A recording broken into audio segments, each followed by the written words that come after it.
Hello friends, welcome to my YouTube channel. ಇವತ್ತಿನ ವಿಡಿಯೋದಲ್ಲಿ ಕೇವಲ ಒಂದು 10 ನಿಮಿಷದಲ್ಲಿ ಇನ್ಸ್ಟೆಂಟಾಗಿ ಮಾಡ್ಕೋಬೋದಂತಾದ ದೋಸೆ ರೆಸಿಪಿನ ಶೇರ್ ಮಾಡ್ತಾ ಇದ್ದೀನಿ. ಈ ದೋಸೆ ರೆಸಿಪಿ ಅಂತೂ ತುಂಬಾ ಟೇಸ್ಟಿಯಾಗಿರುತ್ತೆ. ಒಂದ್ಸಲ ಈ ರೆಸಿಪಿನ ಟ್ರೈ ಮಾಡಿದ್ರೆ ಪದೇ ಪದೇ ಮಾಡ್ತಾನೆ ಇರ್ತೀರಾ. ಅಕ್ಕಿನ ನೆನೆಸೋ ಅವಶ್ಯಕತೆ ಇಲ್ಲ, ರುಬ್ಬೋ ಅವಶ್ಯಕತೆ ಕೂಡ ಇಲ್ಲ.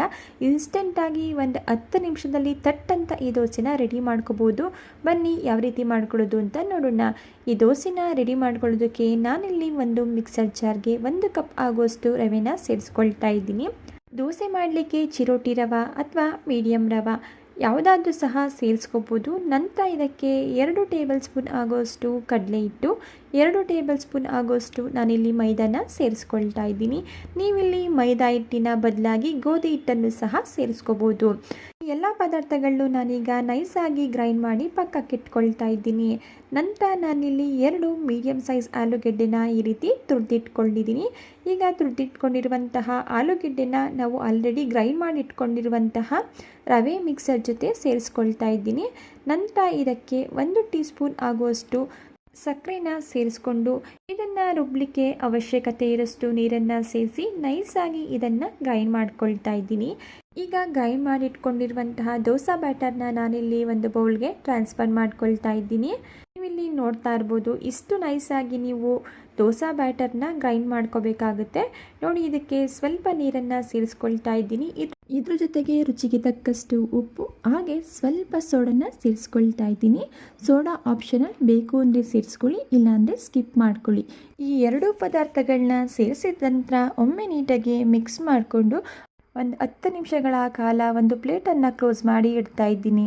ದೋಸೆ ಹಿಟ್ಟು ಏನಾದರೂ ಗಟ್ಟಿ ಆಯಿತು ಅಂತ ಅನಿಸಿದ್ರೆ ಸ್ವಲ್ಪ ನೀರನ್ನು ಸೇರಿಸ್ಕೊಂಡು ಕನ್ಸಿಸ್ಟೆನ್ಸಿಗೆ ತಕ್ಕಂತೆ ಅಡ್ಜಸ್ಟ್ ಮಾಡ್ಕೊಳ್ಳಿ. ಈಗ 10 ನಿಮಿಷ ಆಗಿದೆ.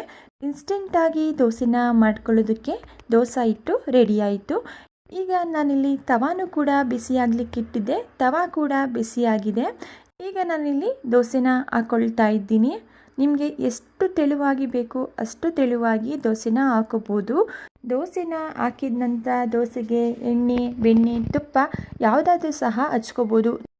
ನಾನಿಲ್ಲಿ ಎಣ್ಣೆನೇ ಹಚ್ಕೊಳ್ತಾ ಇದ್ದೀನಿ. ನಂತರ ಒಂದು ಪ್ಲೇಟನ್ನು ಕ್ಲೋಸ್ ಮಾಡಿ 2 ರಿಂದ 3 ನಿಮಿಷಗಳ ಕಾಲ ದೋಸೆ ಕಲರ್ ಚೇಂಜ್ ಆಗೋವರೆಗೂ ಬೇಯಿಸ್ಕೊಂಡ್ರೆ ಕೇವಲ 10 ನಿಮಿಷದಲ್ಲಿ ಮಾಡ್ಕೋಬೋದಂತಾದ ಇನ್ಸ್ಟೆಂಟ್ ದೋಸೆ ರೆಸಿಪಿ ರೆಡಿ ಆಯಿತು.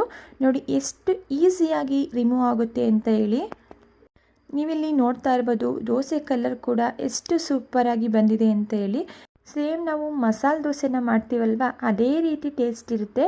ಒಂದು ಸಲ ಮಿಸ್ ಮಾಡದೆ ಟ್ರೈ ಮಾಡಿ ನೋಡಿ. ಅದೇ ರೀತಿ ನಾನಿಲ್ಲಿ ಮತ್ತೊಂದು ದೋಸೆನ ಹಾಕ್ಕೊಳ್ತಾ ಇದ್ದೀನಿ. ಮಾರ್ನಿಂಗ್ ಟೈಮಲ್ಲಿ ವರ್ಕಿಂಗ್ ವುಮೆನ್ಸ್ಗೆ, ಬ್ಯಾಚುಲರ್ಸ್ಗೆ ಅಥವಾ ಟೈಮ್ ಇಲ್ಲ ಅನ್ನೋರಿಗೆ, ಹಾಗೆ ಸ್ಕೂಲ್ ಹಾಗೂ ಆಫೀಸ್ ಲಂಚ್ ಬಾಕ್ಸ್ಗಳಿಗೆ ಒಂದು ಒಳ್ಳೆ ರೆಸಿಪಿ ಅಂತಲೇ ಹೇಳ್ಬೋದು. ಅಷ್ಟು ಸೂಪರಾಗಿರುತ್ತೆ. ನೀವು ಒಂದು ಸಲ ಟ್ರೈ ಮಾಡಿ, ರುಚಿ ಅಂದರೂ ನಂಬೋಕ್ಕೆ ಆಗೋದಿಲ್ಲ, ಅಷ್ಟು ಸೂಪರಾಗಿ ಬರುತ್ತೆ. ಈಗ ಈ ದೋಸೆನೂ ಕೂಡ ನಾನಿಲ್ಲಿ ಮೀಡಿಯಮ್ ಫ್ಲೇಮಲ್ಲಿ 2 ರಿಂದ 3 ನಿಮಿಷಗಳ ಕಾಲ ಬೇಯಿಸ್ಕೊಂಡಿದ್ದೀನಿ. ನೀವಿಲ್ಲಿ ನೋಡ್ತಾ ಇರ್ಬೋದು, ದೋಸೆ ಬೆಂದ ಮೇಲೆ ತಾನಾಗಿಯೇ ಅದು ಮೇಲೆ ಬರುತ್ತೆ. ಈಸಿಯಾಗಿ ರಿಮೂವ್ ಆಗುತ್ತೆ. ಪೇಪರ್ ದೋಸೆ ಥರ ತುಂಬಾ ಕ್ರಿಸ್ಪಿಯಾಗಿರುತ್ತೆ. ಓಕೆ ಫ್ರೆಂಡ್ಸ್, ನೋಡಿದ್ರಲ್ವಾ ಇವತ್ತಿನ ವಿಡಿಯೋದಲ್ಲಿ ಯಾವ ರೀತಿ ಇನ್ಸ್ಟೆಂಟಾಗಿ ದೋಸೆ ರೆಸಿಪಿನ ಮಾಡ್ಕೊಳ್ಳೋದು ಅಂತ ಹೇಳಿ. ಇವತ್ತಿನ ಇನ್ಸ್ಟೆಂಟ್ ದೋಸೆ ರೆಸಿಪಿ ನಿಮಗೆ ಇಷ್ಟ ಆಗಿದೆ ಅಂತ ಭಾವಿಸ್ತಾ ಇದ್ದೀನಿ.